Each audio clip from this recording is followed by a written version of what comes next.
घर का बंटवारा।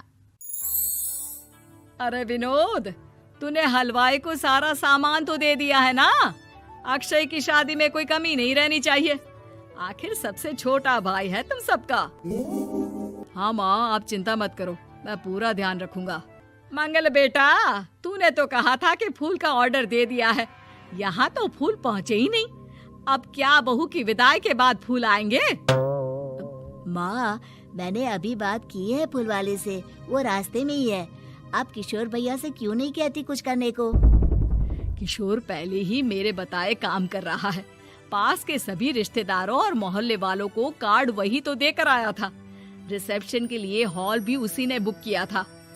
टेंट कुर्सी वालों को भी तो वही देख रहा है। पर कई मोहल्ले वाले तो हमारे भरे पूरे परिवार से जलते भी हैं। उन्हें बुलाने की क्या जरूरत थी? बेटा, शादी ब्याह में तो बुलाना ही पड़ता है, नहीं तो लोग क्या कहेंगे। दादी दादी देखो ना, हलवाई अंकल हमें लड्डू नहीं दे रहे, आप इनको डांटो ना। अरे चैन सुख दे देना बच्चों को लड्डू, क्यों तंग कर रहा है इन्हें? बीबी जी, मैं कहाँ मना कर रहा हूँ, लेकिन लड्डू बनते ही ये बच्चे उठा उठा कर खा लेते हैं। अरे मैं तो इन्हें थाल में रख के परोस भी नहीं पा रहा। भागो, अब कोल्ड ड्रिंक पीने चलते हैं। भागो भागो, अब कोल्ड ड्रिंक पीने चलते हैं। जैसे कि आप देख रहे हैं, आज इस घर के सबसे छोटे बेटे अक्षय की शादी है। घर में बहुत चहल पहल है। कुलभूषण की बीवी कमला को फुर्सत ही नहीं है कामों से, लेकिन कुलभूषण और घर के बाकी लोग कहाँ हैं? आइए देखते हैं।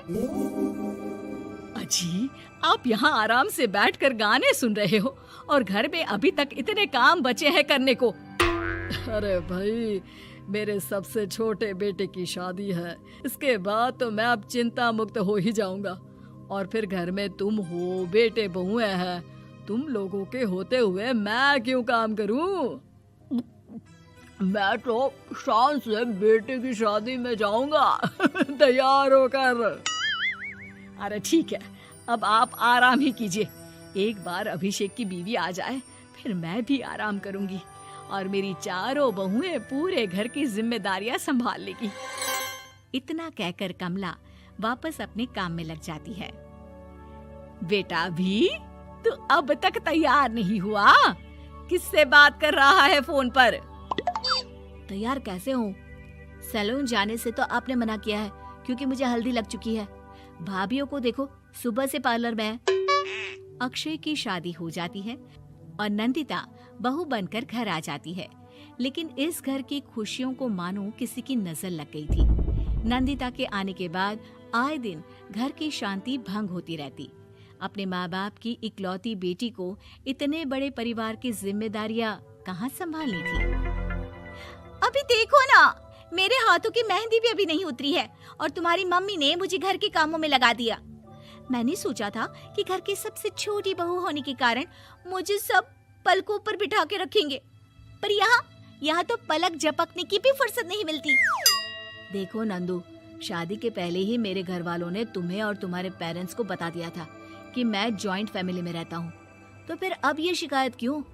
और फिर तुमसे पहले मेरी भाभियां भी तो आई थी शादी करके, उन्होंने तो कभी कुछ नहीं कहा। नंदिता तब तो चुप हो जाती है, लेकिन ऐसा बहुत दिनों तक नहीं चलता। अरे नंदिता, माँ बाबूजी की दवाई का टाइम हो गया है, उन्हें दवाई दे आओ और उसके बाद सबके लिए नाश्ता बना देना। पर भाभी, मैं तो अभी अपना फेवरेट सीरियल देख रही हूँ। प्लीज मेरी जगह आप कर लो ना ये काम।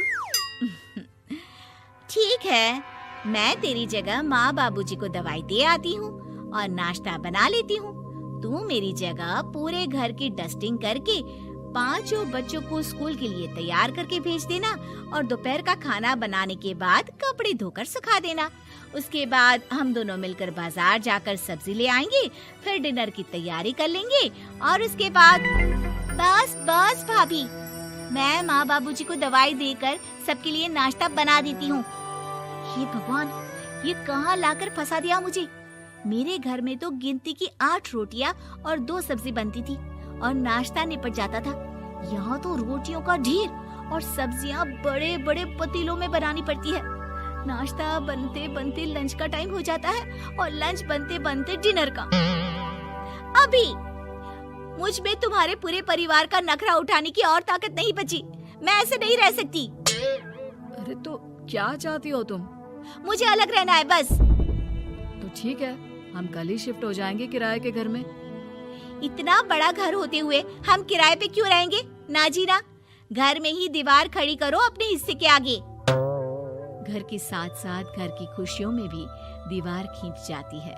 ऐसे ही कई महीने बीत जाते हैं और नंदिता माँ बन जाती है।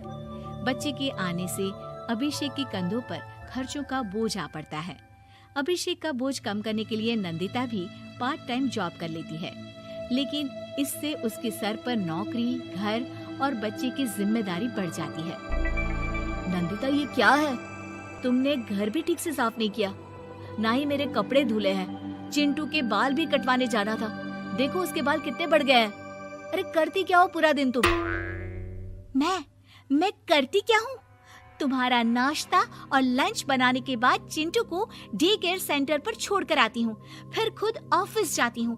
पूरा दिन काम करके आने के बाद बिना आराम किए बाजार से सब्जियाँ लेकर आती हूँ, घर आकर खाना बनाती हूँ, चिंटू को देखती हूँ और क्या करूँ मैं? तो किसने कहा था अपने सर पर इतने काम लेने को? मत जाओ ऑफिस। ऑफिस जाए बिना घर के खर्चे कहाँ से पूरे होंगे? चिंटू की डे केयर का खर्च, उसके लिए बेबी फूड का खर्च, प्रेस वाले का खर्च, ये सब तुम्हारी सैलरी से होता नहीं है। अगर परिवार से अलग नहीं होती तो इतनी मुसीबतें नहीं उठानी पड़ती तुम्हें परिवार के साथ मिलकर काम करने में दिक्कत थी, लेकिन काम तो अब भी बहुत है तुम्हारे सर पर। चिंटू को भी डे केयर भेजने की जरूरत नहीं पड़ती। उसको गोद में खिलाने के लिए दादा दादी और घर के सभी बड़े होते।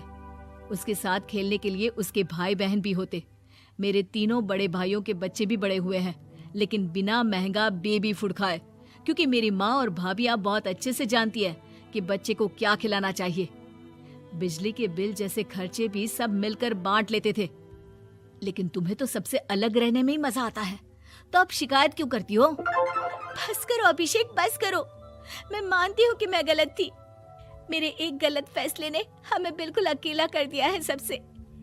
एक घर में होते हुए भी हम बाकी परिवार से अजनबियों की तरह रह रहे हैं। अभिषेक और नंदिता की सारी बातें घर के बाकी लोगों को सुनाई दे रही थी। तभी कमला बोल पड़ती है। अरे नंदिता बहू, किसने कहा कि तुम अकेले हो? तुम्हारा इतना भरा पूरा परिवार है ना तुम्हारे साथ। हम तो बस ये चाहते थे कि तुम अपनी गलती समझ जाओ। अगर हम तुम्हें समझाते तो शायद तुम ना समझती, लेकिन अपनी गलती का एहसास तुम्हें खुद हो गया है, तो अब तुम समझ चुकी हो परिवार में एक साथ रहने का मोल क्या होता है। मम्मी जी, मुझे माफ कर दीजिए, अब ऐसा दोबारा कभी नहीं होगा। अरे माफी बाद में, पहले मेरा पोता जरा मेरी गोद में तो दे, और तू जाकर सबके लिए चाय बना ला।